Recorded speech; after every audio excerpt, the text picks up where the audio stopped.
વડાપ્રધાન નરેન્દ્ર મોદીએ ચનાબ પુલ વાયા યુએસબીઆરએલ પર નવી ભારતીય રેલવે ટ્રેનનું ઉદ્ઘાટન કર્યું. કટરાથી શ્રીનગર સુધી વંદે ભારત ટ્રેન હવે દોડશે. જોઈએ આ વિગતવાર અહેવાલ. શુક્રવારે વડાપ્રધાન નરેન્દ્ર મોદીએ જમ્મુ કાશ્મીરમાં 272 કિલોમીટર લાંબા ઉધમપુર શ્રીનગર બારામુલ્લા રેલવે લિંક પ્રોજેક્ટનું ઉદ્ઘાટન કર્યું.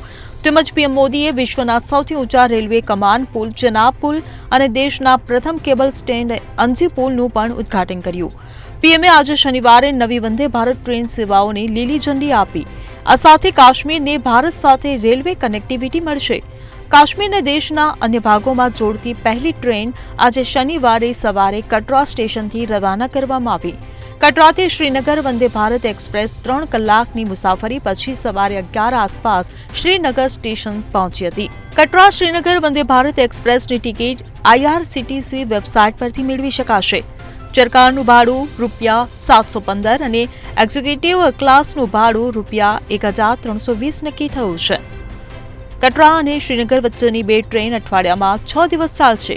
₹43,780 કરોડના ખર્ચે તૈયાર થયેલ પ્રોજેક્ટ પડકારજનક ભૂપ્રદેશમાંથી પસાર થાય છે. આ ઉપરાંત પહેલા જમ્મુથી કાશ્મીર સુધી રોડ માર્ગે પણ મુસાફરી કરવામાં 8 થી 10 કલાક લાગતા હતા. હવે ટ્રેન શરૂ થતાં આ મુસાફરી લગભગ 3 કલાકમાં પૂર્ણ થશે. આ પ્રોજેક્ટને પૂર્ણ થવામાં 28 થી વધુ સમય લાગ્યો છે. વર્ષ 1997માં Udhampur Srinagar Baramulla rail link project શરૂ કરવામાં આવ્યો હતો, જેથી જમ્મુ કાશ્મીરને રેલ દ્વારા બાકીના ભાગ સાથે જોડવામાં આવે. આ પ્રોજેક્ટ રેલવે દ્વારા એક અદ્ભુત સીમાચિહ્નરૂપ છે, કારણ કે આ પુલ નદીના પડથી 331 મીટરની ઊંચાઈએ બનાવવામાં આવ્યો છે.